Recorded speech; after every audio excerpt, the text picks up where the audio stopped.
You are listening to an Unlocked New Models episode. Less than half of our interviews, discussions, audio dramas, or monologues are ever made public. To access all of our content or to join the discussions in our Discord server, visit patreon.com/newmodels or newmodels.substack.com. Welcome to New Models. The following is a conversation between New Models and artist Cory Arcangel that was streamed live on Tuesday, February 7th as part of Kunstverein Hamburg's online programming.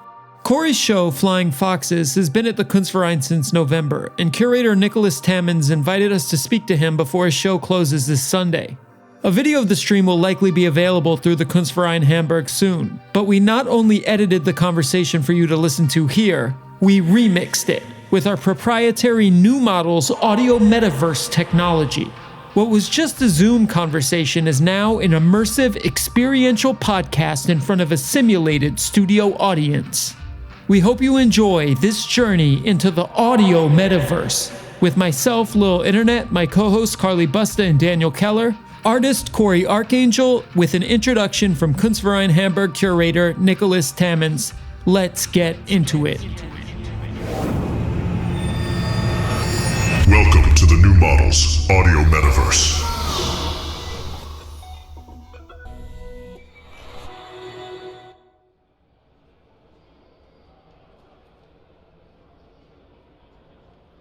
Welcome everyone for joining us this evening. This is being hosted by the Kunstverein Hamburg. I'm Nicholas Tammens, the assistant curator here and the curator of the exhibition with Cory Arcangel, Flying Foxes, which is coming to a close this Sunday. And I'm just going to give some short introductions before handing it over. So first of all, just an introduction. Cory was born in Buffalo in 1978. He's a central figure in a generation of artists responsive to recent technological developments in an increasingly information-saturated global culture. Arcangel's post-conceptual practice has approached cultural forms such as Photoshop gradients, video game modifications, and YouTube tutorials to produce works of art that deal with the inextricable link between digital technology and today's popular culture. Part of Arcangel's interest in these current trends is their rapid obsolescence, structurally built into their material, their programming, codes, and their hardware. As such, Arcangel's work deals with the confluence of technologies across time, how we experience them aesthetically, and by their nature, how they determine such an experience.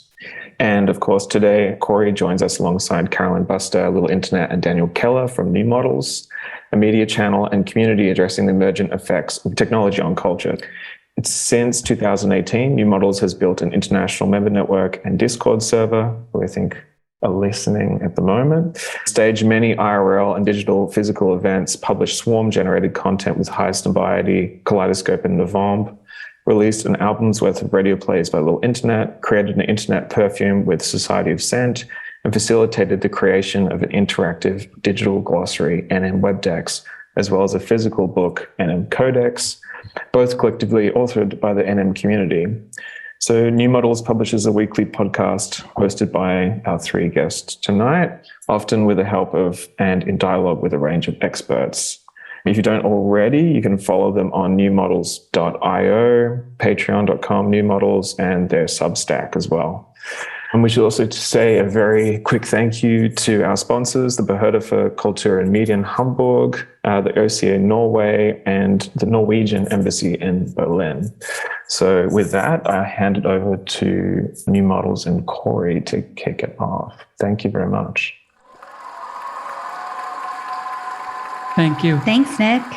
Hey, Cory. Thanks. Hey, thanks for having me. Long-time listener. So I guess what we're going to do is we're going to do this kind of live podcast for the next hour where we're going to maybe get a little prehistory. We'll talk a little bit about the show. And then I think we'll free associate also in some various directions. We've long wanted to free associate with you. Yeah? Okay. Sounds perfect. Yeah, I've also wanted to free associate for a long time, actually. Awesome. So I'm glad we made this happen. Yeah. Yeah. Thanks, awesome. Nick. Thank you. So I guess as a way of beginning, in our ever more decentralized media environment, I imagine there's some people who are tuning in who aren't totally familiar with the full scope of your practice and how you got into making the things that you make. So maybe to start, can we ask you to speak a little bit about the media era in which you first started thinking about digital culture, network culture, humans and machines, this kind of thing? What was that media landscape like? I mean, we're born the same year, so I imagine this is a 90s intensive question, but who knows, maybe earlier or later. Maybe also, how did you connect then? Like physically, what were the interfaces and operating systems and information devices that you were using? Like animate that world for us a little bit. Yeah, so 78 was the year that we were born. Yes. So yes, do you consider yourself an Xennial or a Gen X, or what's your tagline? I mean, unlike you sort of found your place in the aughts, and I think I was still figuring things out. So I end up being an honorary elder millenn, technically. Nice. But I'd imagine, I'm curious how you'd frame yourself. Carly, I think you have a Gen X mind with a millennial smile. Yeah, I think I identify as an Xennial. I think X has to be in there for me because, like I was going to other music and buying like Pavement records or whatever, like I would love as a kind of contrarian position to be like, I'm Gen X. I mean, I would love to be able to pull it off, but I think I can't quite. It's like a little bit too eye rolly, but I would love to claim that I was Generation X, like full on in full force.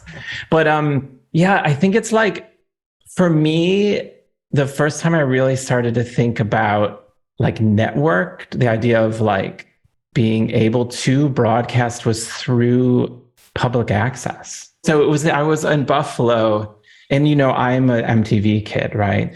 That you have to start there. Like when I was growing up, we had a remote control on our TV, and MTV was channel 27, and on our remote control, the 2 and the 7 were worn off. So it was just like TV was like my thing. And then, of course, like in Buffalo, we had a public access channel on channel 13. On channel 13, there was like a experimental video art show called Axle Grease. And it was run by Squeaky Wheel, which was the local experimental video kind of nonprofit. And that show was my first kind of like I would see this weird stuff on this show, as a teenager. And I just became really kind of entranced by the idea that, like maybe I could have a video that shows on this show, and then it could come through the TV back into my house, and for people who are younger, it's hard to even imagine how powerful the TV was. It was like a fire hose that got blasted into your house, and you had no control over it at all, right? And the idea like that I could get something to come through that fire hose was my first kind of thing. And eventually, I did go to Squeaky Wheel. I did drop off a tape, like I submitted a tape or something, but it was not until college that I had enough nerve to submit a tape. And I don't know if they ever played it, actually. But that would have been yeah, it would have been videos I was making like in college. So they would have been like weird experimental shorts, like slow-mo, like a lot of found TV footage. Like I would record The Price is Right and then edit it only to the losers, this kind of stuff, yeah. So that was really my first kind of idea of networked culture. And it's a bit of a trick answer because it's not what you would think of network culture. But I think like later on when I found net art in the later 90s, that's how I related to it. I was like, oh, you could have your own channel, like your web page could be your own channel. That's how I thought of it. I mean, I think it's actually interesting. Public access television and ARPANET, they're both from, I think, 1969, 1970, around then. So they're both actually have very similar origins. And so I don't think it's such a huge leap to connect the two. Definitely the state-sponsored and state-implemented prototype of something that becomes much more ubiquitous later on. Yeah, and it was like so much power. It's still, I don't know if I'm explaining it, but the idea that you could have something come through your TV then was just mind-blowing. Because it's on the same level as David Letterman or, I don't know, Johnny Carson, or these things were like mountains, Now, of course, it's different. Now it's like TV doesn't even mean hardly anything anymore, But at the time, it almost felt like a hack. Like you figured out a hack to like somehow enter this TV stream that was like impenetrable. Yeah. Public access. Yeah, no, and I still remember handing over my tape. And it's so funny because years later I was talking to somebody and they're like, oh yeah, like it was probably one of the Yes Men that was working at Squeaky Wheel then. Like I probably actually handed my tape to one of the Yes Men who was just like the administrator of Squeaky Wheel then. I mean, I think that probably the feeling of having yourself show up on a screen is obviously still very evocative to people, even if it's right. Of course. a much more common experience, or it's constant, or it's more like a mirror now. But obviously it's still, that thing is magical, basically. Just like, oh my God, that's me on the TV. I get it. Totally. Yeah, and it's the same for my 7-year-old with the phone, like just to even record and to play back. Yeah, so I think you're right. Yeah, that's a good point. There is a kind of universal magicality of just seeing ourselves on the screen. Yeah, that is a really good point. It's also interesting that, back then, right, public access channels were mandated by the state really to carve out some space in this media that the public could own and put their own content on, in a sea of kind of expanding channels and cable, right? And, with social media, we don't have that. It'd be the equivalent of like the government telling Twitter, yeah, okay, cool, but you have to give us a Twitter profile or an Instagram profile that automatically has 1 billion followers, so that everyone and then people can send us things to post and we'll post it and everyone can see it. That would be the equivalent, basically, but universal basic 15 minutes of fame, I think is what. Yeah, exactly. Didn't Sweden do that, right? Wasn't Sweden letting like any citizen run their Twitter account for a while? What country was that? That's an incredibly bad idea, but no, but yeah, it doesn't really make much sense anymore, right? That the government would have to put energy into broadcasting people because, of course, it ended up being $1 billion-trillion industry, right? Right. I still think they should have that, though. Yeah. I don't think it's fair that there isn't this space carved out for the public good in social media. Well, that's public space carved public out. sphere, public access explore feed. Yeah, that would be. Yeah. Exactly. That's what it would be. It would be like another algorithm that would actually show you things that weren't damaging to your soul. Right. And within 100 kilometers or something. Yeah, exactly. This is free association already. I love it. Well, what I thought what we could do though is maybe to set up the terms of your practice a little bit as well. And what I'm getting from this beginning is that cybernetic processes are really important to you. This idea that like media serves this purpose, you're able to externalize an idea and then watch it come back to you, and something is shifted in that process. But I wonder, in the aughts when your career as an artist was becoming established, there was a clear centralized art world that was paying attention. People super nerded out about your work. If you didn't know one piece, someone would be like, "Oh, you're not that hardcore of a Cory fan," Yeah. But now that things are so decentralized, oh my God. Little did I know. It was pretty great. But now that things are so decentralized and art has a slightly different meaning or slightly different parameters than it did 15, 20 years ago, 10 even, I wonder, how do you speak about your practice to people that aren't like art core people who maybe have like aesthetic practices or are culturally turned on or just curious? I can imagine your practice touching a lot of different people, like inspiring a lot of different people. So how do you speak about it when you're talking about it, somebody without that background? So not like, is this somebody on an airplane who has no connection to... Exactly, actually. Exactly what came to mind, yeah. I used to avoid the subject entirely up until even a couple of years ago. I would just say I was a computer programmer. It was it was too hard to explain. But, I think since I really moved to Norway, probably 2010 on, it got easier and easier and easier. And now I'll say, what do you do? I usually will say everything except painting, because I've never really made a painting. And then I'll say, yeah, and it's usually through the computer. Everything kind of goes through the computer. So it's a pretty simple answer now. And now I get like the thing that I get, which is really wild. Oh, so do you make NFTs? So that is like, so it went like really quickly from people not understanding anything that I said a couple of years ago, like, wait, what, on the computer, huh?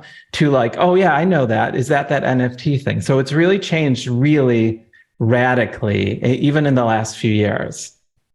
I like how they found product market fit finally. Yeah, exactly. Really the first time. Yeah. Yeah. And that's, I mean, that's like, you have to like, yeah, I mean, understand even 20 years ago, just the idea of making art, digital art was just completely foreign to even people in the arts, you know, and even maybe up until, I would say like up until 2010, that was even in the contemporary world, that was the majority of the case where it wasn't even worth it to talk about it with a contemporary art person who's like, yeah, I don't want to get into it really. But, you know, because digital art was just, I mean, contemporary art is slow. The kind of like median of it is very slow. And it's changed so much in 20 years. I mean, like my original goal when I started was just to have a show in a quote unquote, like normal gallery, and normal meaning like a gallery that also showed painting and sculpture. That was like my only career goal.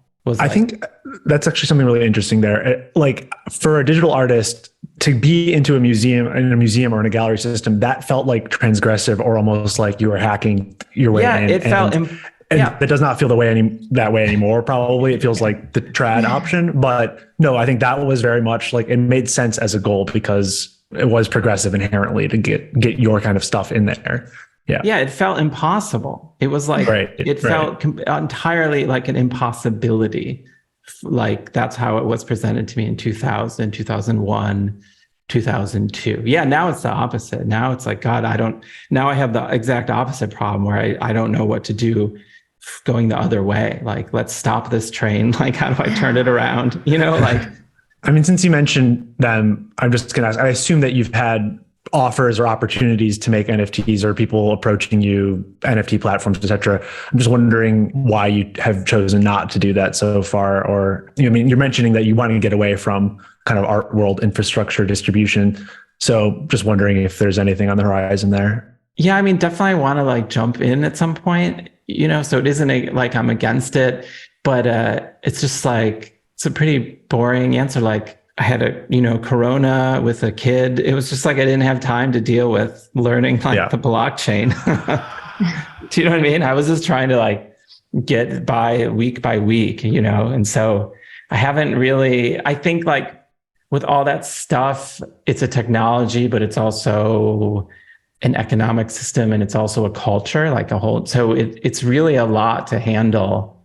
It's a lot to learn, I think, you know? So I definitely want to mess with it because it seems it's a mainstream thing now, you know, but I just haven't had time to like wrap my head around it. Yeah. And usually I'm pretty late to things. It's like, that's my comfortable space, is being a few years late. You know, like I'm happy for the like forest to be burned down and then I come in and be like, okay, well, what's I think that's a very valid strategy for like things. I mean, I was going to ask also just like when a technology becomes so ubiquitous and trendy, do you tend to see that as like an opportunity, or do you like, is that something that you stay away from kind of automatically? I think I usually become interested in a technology when it becomes the mainstream, because I like my work to have the possibility to be accessible to just anybody off the street, right? Like, so for example, like I had a piece called Permanent Vacation that I made in 2007, and that was two computers emailing. Well, it's stuck in an out of office email reply loop, right? So it's a sculpture, and every minute one of them goes ping, and that like people didn't even really know what email was. Like email became mainstream in like 2005, right? So I had that idea, but I wasn't able to make that sculpture because it would have been pointless. But like once, my mother had an email address and then I was like, okay, green light. And then I made that sculpture. So that's a good example of how usually we'll wait. But then, when things are too hot, I can't process them, and it's not that I'm against it, but I get overwhelmed really easily with things. And so I try to stay away from hot topics until they cool down. And like my best example of that is like, I didn't even listen to Radiohead until Corona. Like it took me 20 years to finally sit down and listen to Radiohead. It's safe now. Yeah, because I was like, all right, like I've got mental space. It's kind of, they're not so hot anymore. And so that's like kind of how I operate. So maybe it might take me 20 years to do NFT, but I have to be in that, I have to feel comfortable with the parameters in that it isn't too hot or whatever. I mean, maybe this is the reason that like something that I'm not the first to note, it's been noted many times, but that your work has this double life as an archive of these different media moments and of people's relationship to technology as it changes. And maybe one of the reasons why it does that so successfully is because you are putting these pieces of technology out there once they've already reached mass adoption. So people already have an emotional relationship to them. In fact, even are like, know that their obsolescence is imminent or something. So there's like something that's tender towards it. Like, do you think that's why your work operates with this level of nostalgia? Or what do you think it is that gives it that extra emotional quality? Oh, geez. Yeah. I mean, my work is also a little bit of a mystery to me, I have to say, like, and I don't mean to be coy, but like, I'm not fully in charge of it really. Right. And I could feel it and I could understand it as feelings when I put it out in the world, but it's a good exercise for me to try to voice why do I think it has some kind of pull for people. I mean, that piece for me, and a lot of them are this kind of sadness or something, this kind of infinity, right? That piece is about like infinity, right? This idea that these two computers, and maybe that's where the energy comes from. This, when people see that piece, they're kind of confronted with, oh, I sound like Jeff Koons or something, like confronted with their own mortality, that they're going to die at some point or something. You know what I mean? Like, I'm thinking about mortality. I'm thinking of, this is my best Jeff Koons. But that would be my best effort to understand that piece, like that technology of emailing or, the email protocol or whatever the hell. I don't even know what the email protocol is. Email a protocol? Yeah. Okay, great. Is it SMTP? Yeah, SMTP and POP, right, of course. Actually, that piece is kind of cool because it's a hack. It's a true hack because then galleries didn't always have internet. So I couldn't have the computers talking to the cloud or into the internet. So actually what that piece is, it's one of the computers is running an SMTP and POP server and like, I think name server. And so actually the trick of that piece is that both emails are being stored on one computer, and each of the outlets are going to that one computer and pulling them separately. Does that make sense? Because the email server can only be on one computer. So it's actually not a perfect, technically 50 parity. It's like everything is actually technically on one computer. So it's a funny little hack. So what was I saying? Yeah. So like that technology, SMTP, name server, POP. Yeah, it had to have a name server because it was Cory1 at CoryArcangel.com and Cory2 at CoryArcangel.com. Those were the emails. So through that maybe, and being presented with this infinite void and this idea of electricity and the never endingness, maybe that's where this tenderness came from. I don't know.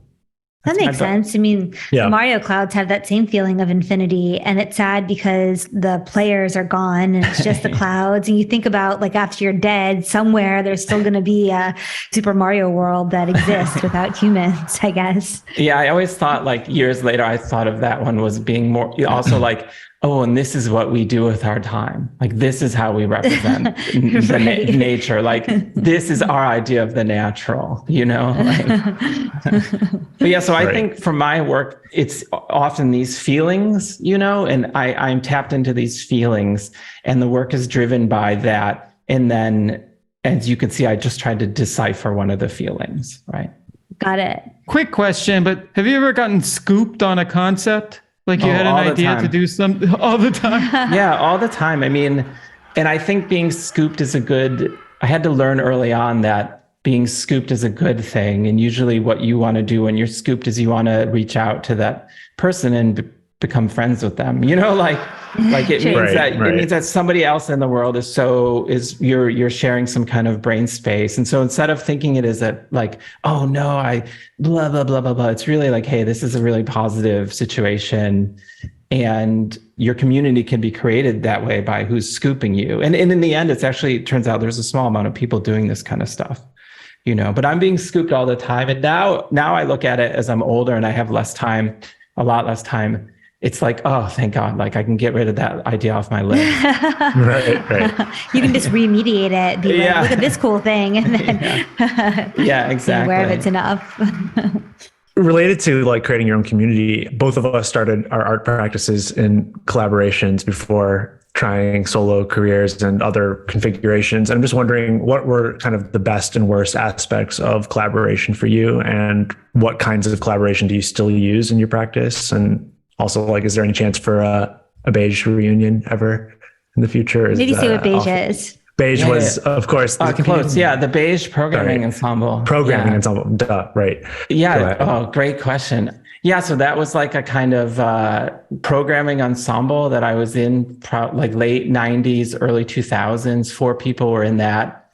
Paul Davis, Joe Boykman, Joe Bond. And we were a kind of like loose multimedia crew kind of thing. And it was like, that was also the era, of course, of paper rad. During that era, that's kind of what a lot of people of my generation did, is you would kind of join together. And because like even something like having a URL then was like really intense. So often people would gather, be like starting a small record label or something like that. Like, so that was like how I first became publicly known, was as part of that ensemble in the early 2000s. And we did a lot of stuff like, retro computing, like letterpress, silk screen stuff.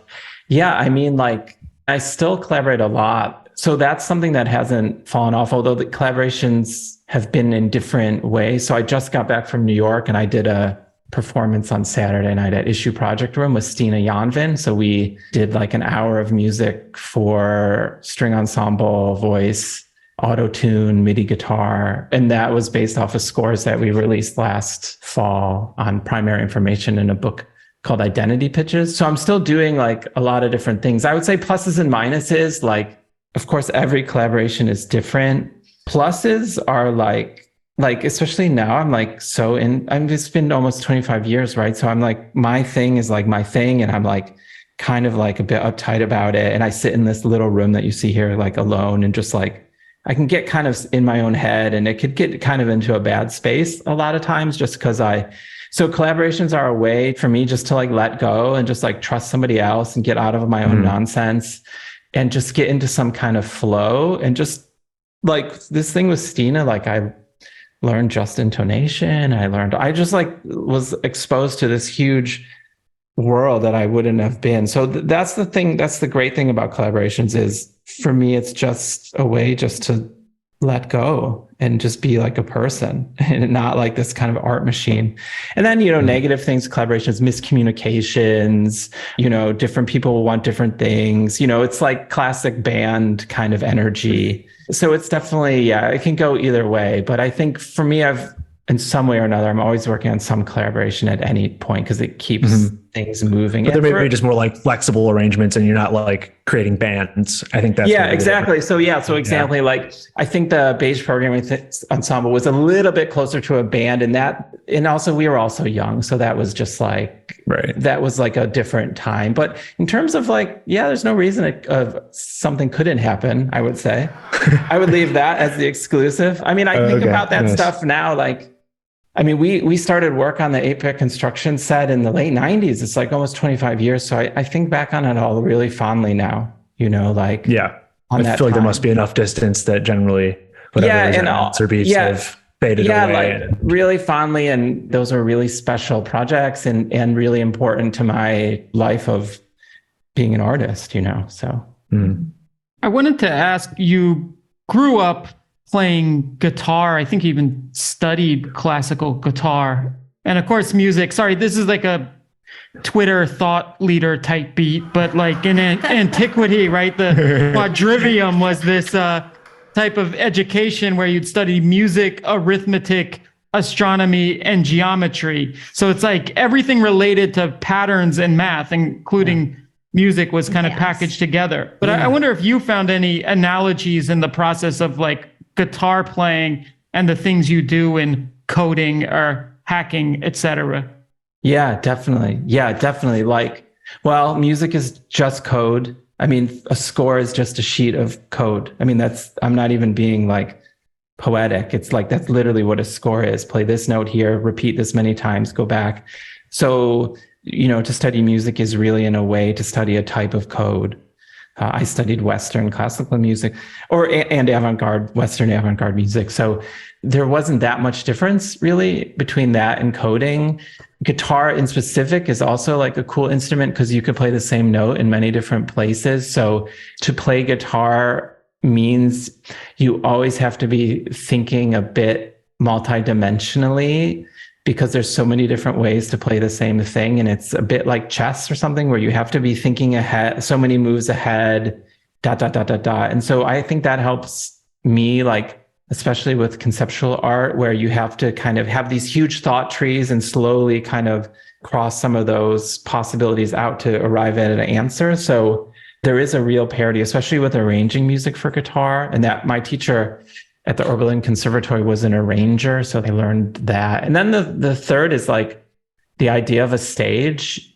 It's like similar to, like a TV or a cinema, where it's a box. There's narrative time. People are expected to start and watch something from the beginning to the end. And I think it juiced my interest in these formats, right? The format of the white cube, the format of cinema, the format of a browser, of a cell phone. Like, there's all these boxes, and that time is experienced different in each box. And you could insert these things into these boxes, which push against them or play along with them, And so, it definitely was like one led to another in a way. This is maybe actually a good pivot to talking about your Hamburger Kunstverein show.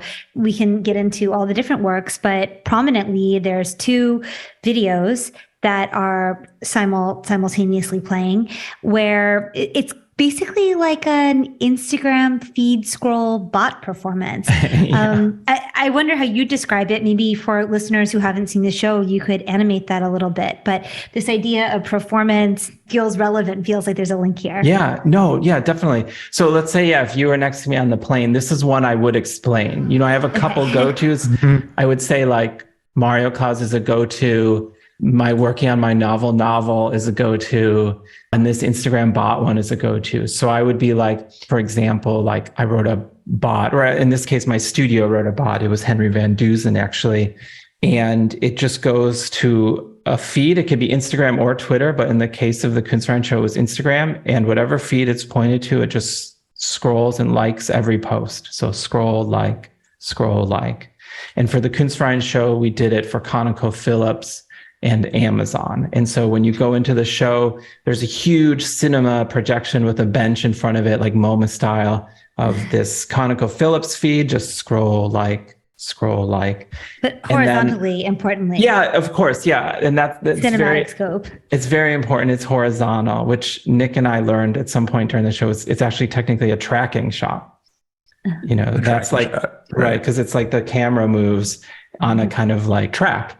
I thought of side scroller games, but I guess it's the same idea, right? Yeah, exactly. A side scrolling game is also a tracking shot. And I also thought, of course, of side scrolling. And of course, I explain people, if you want to know what it was like to see Mario Clouds for the first time 20 years ago, it's what it's like to see these pieces now, because they're basically the same kind of thing in a way. Like, it's true. They're very, very, very similar. And now it's fun because these are so close where you can't really tell what they're doing. So like the uncanniness is, it's unclear what they are, and hopefully as time goes on, they will reveal themselves positively. I don't know. It's not up to me, but basically you go into the show and there's these 2 huge side scrolling things, and they're side scrolling asynchronously. And it's kind of entrancing, and that I had never shown them like that. And in fact, that was one of the big breakthroughs of this show, because I'd made those pieces for a couple of years and I couldn't figure out how to show them. I showed them on like a flat screen, like normal way. And then people couldn't even tell they were art. Like people just And then I showed them as these kind of Jenny Holzer kind of things where I had like 4 of them going up a wall. And that was like, it was a struggle, but this, I finally found out, oh, this is the way to show them, like Nauman style, MoMA, Right. full, huge, just like pound them, be like, no, this is important, pound it into people's faces. I mean, the crazy thing is because of that form of presentation, like you are seduced to sit on the bench and look at it. And you're like, you sit there and you watch this like crazy insipid feed for a half hour or however long the loop is, something like that. I always like to imagine you're supposed to lay down and watch it. Yeah. Oh, that's such a great idea, actually. No, when I show them now, I have to really be forced. I'm like, no, they have to be sideways. Yeah. And so that's part of the game and of the trick and of what I try to find that scenario, right? And it took me many years to find it, really. And it's really funny because it's like, doesn't seem like it's that hard. And I've been doing this like my whole adult life, but still, it turns out it's easy. It turns out it's hard. I mean, I see behind you these Adidas striped panels, which are also another iteration of that project, is also on view at the Kunstverein Hamburg. Can you speak a little bit about that? I mean, also obviously Adidas talking about like emotional triggers or something that has a really prominent place in the mass cultural imaginary. Maybe you can also describe how that work is represented in the Kunstverein Hamburg show and what relationship it might have to these performance bots. Yeah, so these are new-ish. These are laser cut in aluminum. The one behind me is then powder coated pink. The ones in the Kunstverein show are laser cut raw aluminum, just right off the factory floor. And they are laser cut with the Adidas stripes. And then my signature is somewhere, you can't see it. They're wavy, so it's like not the logo, it's like actually taken from the track pant. Yeah, so I've been collecting track pants for like 10 years. And I just went in New York and I got my stash. So I've been collecting all these track pants that have these cool stripes and logos on them. Basically, yeah. So what I do for these is I just lay those pants on the floor in my studio. I'll take a cell phone pic. I'll then vectorize the stripes, take the vectors, put it into a kind of CAD-ish program, and then design the laser file for the factory, then to laser cut out the stripes. And those are like, for me, that's a lot about moving to Norway and just trying to I live in Stavanger, which is an oil town. And so it means there's a lot of metal and aluminum because this is where the oil gets extracted, which means there's just hundreds and thousands of companies that make pipes and gaskets and cogs and I don't know. And so moving here, I just was like, why don't I just produce things here in some of these companies? And I was also, of course, thinking a lot about aluminum because aluminum is often made in these Scandinavian countries because of the low price of electricity. And so, so I just had it in my mind, like, oh yeah, aluminum, I just need to start doing things in aluminum. And then I found this great company out in Jaren, which is down the coast. Then they were cool for me to start sending them these weird things. And so I felt like there was some relationship between like aluminum and Adidas and oil, petroleum manufacturing. Multinationals. Yeah, exactly. And these aluminum, have you ever seen one of these aluminum factories? They just go on for miles. They're so crazy. And so that's they're direct like energy price arbitrage operations, like you mentioned. I think that is for sure really interesting, more so than other metals, because it's kind of infinitely recyclable. It's like the only kind of recycling that isn't fake, but is really energy intensive. So it just becomes almost like a battery, right? Yeah, totally. So all those things were kind of in play. And then, the Adidas thing, I can go anywhere and see those stripes. In fact, I had a funny, a few years ago, I was trying to decide what colors to make them. This was for a show a couple of years ago. And I went out here in Stavanger to run some errands. And that day I saw 9 people wearing black Adidas pants. 9 people in Stavanger. So it just, it's so ubiquitous. I mean, and then, I'm made out of oil though, right? True, I guess. Synthetic, right? Because they're polyester, synthetic. Yeah. So. Yeah, no, definitely. And oil is everything's made out of oil. All medicine, roads, it's fun. That's one thing that's fun to live here in Stavanger is I I could see the oil industry from the other side, and also to see actual extraction happen, and to live in a town where the town is built on this extraction. So everything is affected by it. Like here, when you say, do you work in the industry? People know what you're talking about. Like in LA, it's like the movie industry. Here, it's the oil industry. And it's cool after coming from New York, where everything was so, like in New York, nothing was real. It's a mega city. So everything is built on top of these like meta levels of civilization. But here it's like, oh, some guy's got to get on a helicopter and fly out there today and like come back in 2 weeks, you know? And so the rhythms of the town move in these kind of amazing rhythms. Yeah. So anyway, that's a really long answer, but that's like all the kind of stuff I'm thinking of when I'm going out to Yara to make these things. No, I mean, that makes a lot of sense. And that is something where actually it is helpful to have a few cues, because when you start putting those pieces together, then it does take on a lot of deeper meaning. I mean, they're kind of like two questions I want to ask here. One is about the third major component of the show, which is this like mega yacht. And the other is about post-net art. And maybe the two can kind of come together, because this Adidas series, actually, it feels somewhat aesthetically or materially in its industrial form and its use of like a big brand logo. It feels like it's consonant with some of the logic of post-net art. Although Dan, I mean, as the resident expert here, I mean, feel free to adjust, fine tune this question. But I am curious, like, how your work has been differentiated in your own mind or in that of others from the work that came after PostNet, which was inspired very much by like a lot of the stuff you were doing, a lot of the logic that you were teasing out. And so, yeah, maybe some discussion of the super yacht can tie into this answer, or maybe you can save it for after. But yeah, can you speak to the PostNet question? I guess that's it. This is great. And we're getting to that question so many years later. The post-internet question. Maybe now it's 10 years later, right? It's like the forest is burned and we can just talk about yeah, it. Totally. Yeah, I used to avoid it. I used to do everything I could to avoid that question. Yeah, I remember when it started too, like people would come to my studio to interview me and they would be like, what do you think of post-internet? And then there was another, what was it, like the new real? There was another term. The new aesthetic. The new aesthetic. Yes, exactly. Yeah. So these two things started flooding into my studio. And by that time, I was already kind of tuned out. Like I was already like, quote unquote, on tour. Like when a band like starts, then they're tuned in and then they start going on tour and they're never plugged in again, So by that time, I was already kind of like tuned out. Yeah, I mean, like maybe we have to define our terms. Like for me, the post-internet thing was like the shift between kids were starting to graduate from art school that were cool with computers. And that was a huge shift, right?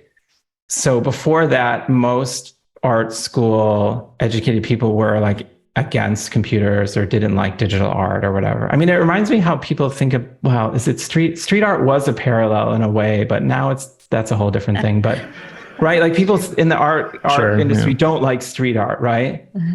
So it's kind of a parallel, although street art ended up being so successful, but more so than post-internet. Yeah, more so than contemporary art. You could even argue. Absolutely, for sure. It's just like blew right by.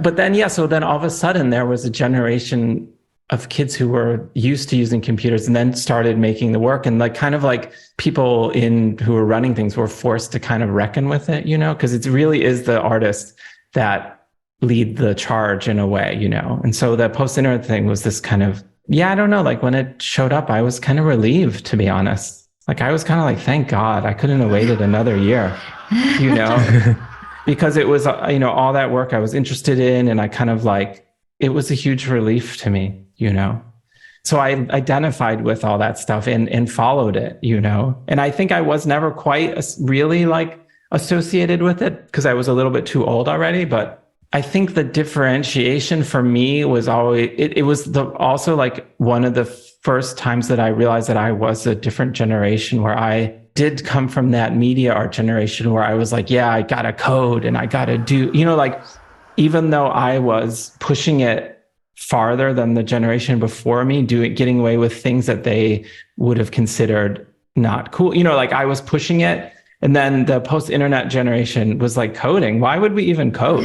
Like, you know what I mean? So that was, I was like, oh yeah, I am of a generation. And I don't know if I could, I think like I have these boundaries that I don't know if I'm ever going to be able to get out of. Like I am locked in a way. So that was the kind of, I think the way I differentiated. And I saw younger artists do things that I kind of wished I would have the nerve to do, but it was like even too much for me, you know. Well, I'll just take a picture of a computer, like things like that, where I was like,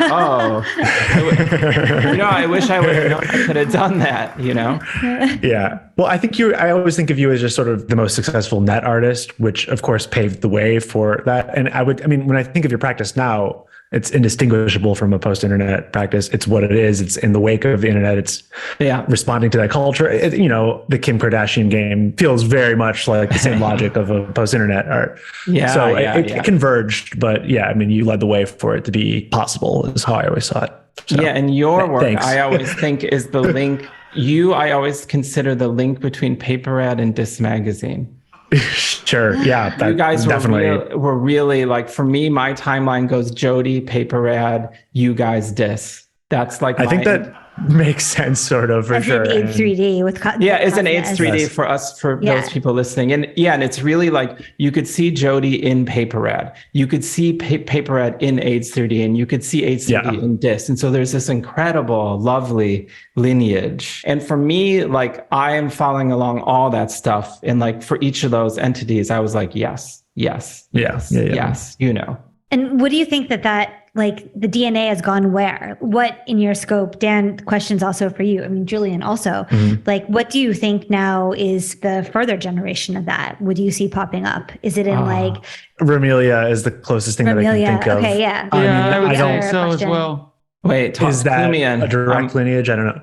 Romelia is the collective that made the Milady NFT collection. Yes, I was going to say that. But they're Zoomers and edgy, and they have taken the mantle of pushing digital culture forward in some way, for sure. I think that seems like the closest equivalent. And I think the biggest difference is they're much more anonymous, and also definitely back towards being more directly technical again. That seems to be, a big pendulum swing back.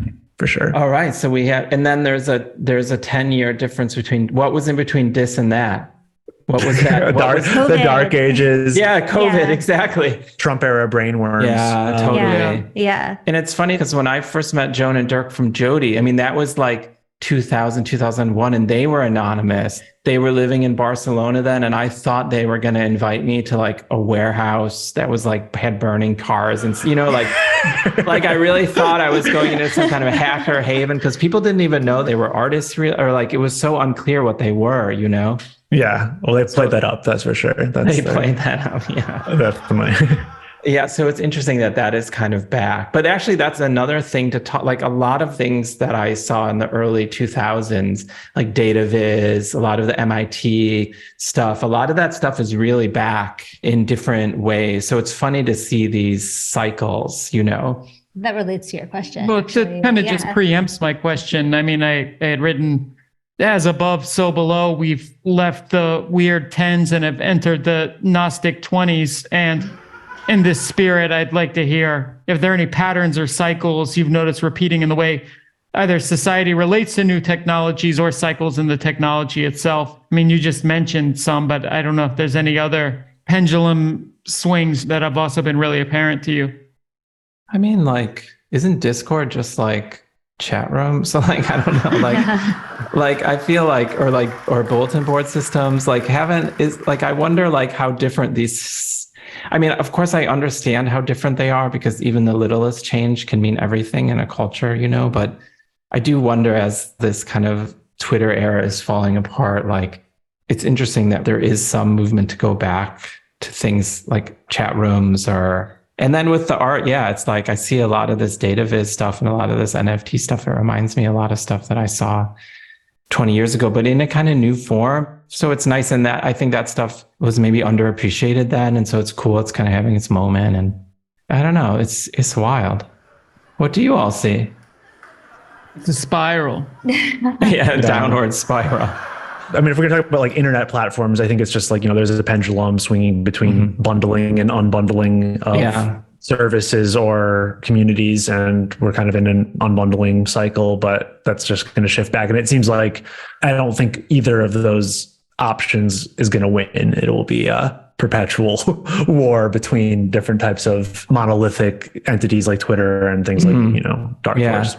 And there's obvious advantages and disadvantages to both. So for me, I spend a lot of time on Arena, and Arena is the one thing that I really, really like. I think that is a place that has a really good vibe, or like some kind of. That is a good example, because technically it's Pinterest, but it's Pinterest with like a specific community attached to it. And that does seem to be like the model for a lot of things, is like a familiar interface and then good vibes. That's the winning formula. Do you think we'll ever go back to having some kind of fire hose dynamic though? I mean, as someone born as an exennial, I both really understand that legacy media is over, and that's fine. And we need to just like accept what comes next and be curious about it. At the same time, I do mourn a little bit the dynamic that fire hose of legacy media, like top-down unidirectional media created, the tension it created, the power it created. And if you found a way to hack it, the potential hacking into that power allowed. What's your feeling about that? Like, do you desire some future iteration of a fire hose type dynamic, maybe in addition to more decentralized forums? Do you see anything like that emerging? Or do you think that's just like an exennial mindset that needs to be like left in the 20th century? Oh man, that's a crazy question. I've been thinking a lot about Van Halen. Van Halen was my first memory of television, seeing their videos jump in Panama in 1984. So I would have been 6. And so I go on YouTube a lot and I watch those videos and Van Halen concerts from 84. And I kind of relive that fire hose moment when I was 6, right? And it was seeing those videos. I don't know if you've ever seen those Van Halen videos, Jump in Panama. Those were like the famous videos from their record. Have any of you ever seen those? I didn't have MTV as a kid. I really loved it. So I admit that. I haven't seen them in why I've 25 years or something. They're really, really beautiful. And for me, I think I got my love of TV from them, and I got my love of media from those videos, and my love of music, it awoken. Right. And also Eddie Van Halen, he's always smiling and he's looking at the camera. And I just, even when I watch them now, I think, oh, it's okay. It's good to be alive. Like, this is the possibilities of art. And so your question is, would that have been possible? I guess I have the same mindset as you. It would be nice to go back to that and be 6 again, and to be fire hosed Van Halen, and to have my life change again. But I don't know. I don't think it's going to happen. Although I'm the worst to predict. I mean, if I would have been predict technology, I would have been a millionaire. I would have jumped on all those startups that I had a chance to in the aughts in New York. You know what I mean? Totally. I remember one guy from Vimeo was like in a bar and he's like, yeah, video in the browser. And I was like, no way. It was this guy, he was at College Humor at the time. He ended up being one of the Vimeo guys. Wow. That's how stupid I was. Video in the browser? What? You kidding me? No way. Yeah. So I think it is fair to say we did have it was possible to have really transformative experiences even with that fire hose. Now it's of course these algorithms, and I struggle with it and try to get an angle on it. I wish we had like algorithm control panels. Like, why can't I have like knobs like a synth, and to pump up a little, turn down the Rogan a little bit, turn up. It's coming. Yeah, okay. It's coming. I think there's enough people who want that to happen. I've heard that request many times in the last year for sure. Tunable, and then you could have algorithms for sure. You could have like algorithm patches. Be like, try this patch. This thing is amazing. You know what I mean? It could be absolutely. We'll see. But I love it. I want that future for sure. Yeah. Tuning in, having that meaning. Yes. But yeah, cool. I don't know. I feel like anything. I could ask about the hacker mindset. The hacker mindset. I wanted to ask you how you define the hacker mindset, or maybe the hacker ethos. And it's pretty apparent that hacker ethos or mindset has crept outward from the internet to broader society. And I guess, does it feel like 25 years later, to borrow a phrase from the 1995 film Hackers, does it feel like people have indeed hacked the planet? Oh my God.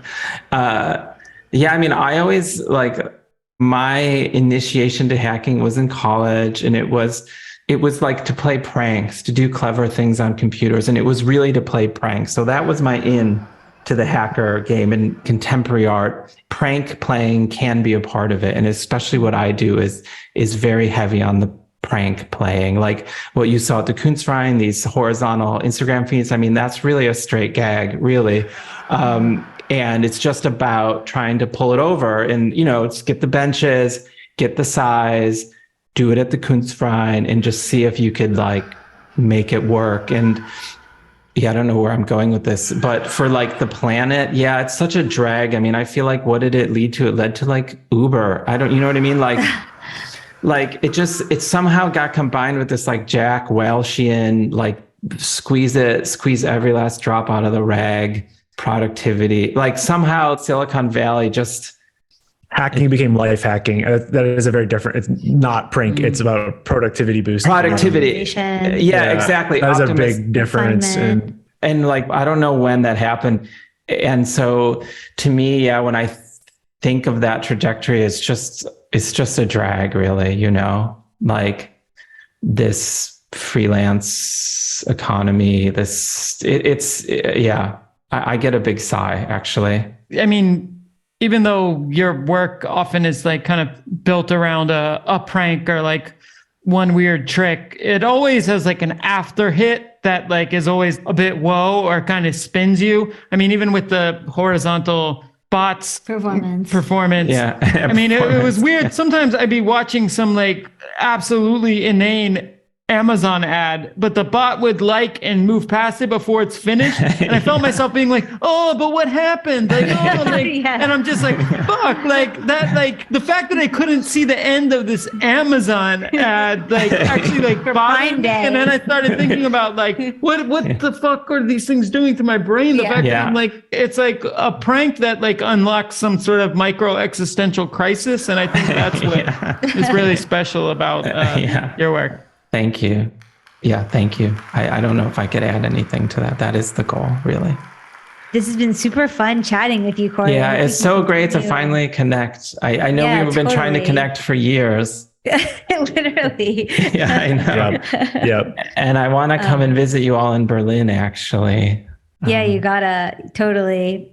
So Nick is back on screen, but Cory, if there's anything coming up for you personally or your related communities in the coming months that you want to shout out or that we should, just be aware of.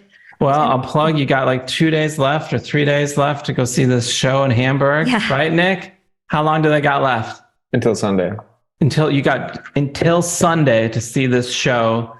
It's a good one. I was proud of it. And as you heard, I figured out finally how to show these Instagram bot works after several years of trial and error. And maybe I'll plug the thing I did on Saturday. I got a book that I just released with Stina Janvin on primary information. We released it in the fall. We did the premiere performance of it last Saturday at Issue Project Room, but that book's available. It's a book of scores based on traditional Norwegian knitting patterns and traditional Norwegian just intonated tuning. Whoa, cool. Yeah. So that's where my head is at. And I'm going to be making a lot of these things in the next few months. So look for those in the next year. A lot of laser cut aluminum. We're going to do anodized aluminum next, which is what your computer is made out of. And so I have a whole box of these fabrics. And so we're gonna do Adidas, but we're gonna do other things as well. So that's what's happening. Any splash anodizing? Any trick anodizing, or just? No, it's just straight. Yeah, I wanted to look we're doing the apple gold first. We're doing apple gold, and we'll see how that goes. But they're cool. Actually, they have no hanging hardware either. I did it so the screws fit flush, just like a laptop. So you just screw them right into the wall. Oh, nice. And then also I could put 30 of them in one crate, which is the other cool thing. Yeah, IKEA. Hacking. Yeah, exactly. Contemporary art market hacking. So no, that's what's happening. Thank you though. What about you all? You should plug something. What's going on in your world? Well, we're going to Dubai in the beginning of March to speak as part of Shuman Basar's organized Art Dubai. I think we'll be speaking more about the collapse of legacy media, but more of what happens next. This is like the obsession of like thinking about like what then is the next era of media. So that was I had a vested interest in that question. But yeah, that's like the next thing on the horizon, I think. And Dan, what about also channel related, or I don't know if there's anything that you want to plug yet, or it's still sort of nothing to plug yet, but there will be some news coming soon for channel. It's cool. Not dead is the only news that I can share. Okay. Cool. All right, then I guess it's my turn. I will plug not exactly legacy media, but let's say legacy institutions, since Kunstverein is 200 years old now. And, taking a leaf out of your book as podcasters, we're kind of the original Patreon. Ooh, wow, flex. Oh, I see. So I'm posting in the chat a link to the Mitgliedschaft, the membership with Kunstverein. Of course, we're a membership organization. 50 euros a year means free entry into not only this Kunstverein, but every Verein in Germany, and concession is 35. So it's a very good deal. And what do you guys usually say when you're doing this kind of plug? I mean, I always listen to these. You gotta do like a podcast. You just gotta lean into it as hard as you can. Yeah, all right, no here shame. we are. Yeah, you gotta just like. Yeah, no shame. Click yeah, like, no shame. subscribe. Yeah, exactly. Yeah, well, Smash click like, that. subscribe. Yeah, exactly. And you gotta hold a piece of paper and read like you're reading it. Yeah. Come see this Cory Arcangel show before Sunday when it's closing. Get your membership. Come back. Our next exhibition on that note is Educational Web, opening on the 31st of March. So we hope to see you there with your membership card. And thank you again, New Models. Thank you, Cory. It's been super. And Thank you, Cory. Thanks, everybody. Hamburg. Bye, guys. Thank you. Thanks, Bye, everyone. everybody. Ciao. Cheers. Thank you, Cory Arcangel, for joining us, Nicholas Tammens and the Kunstverein Hamburg for inviting us, and you, our listeners, for experiencing the New Models Audio Metaverse.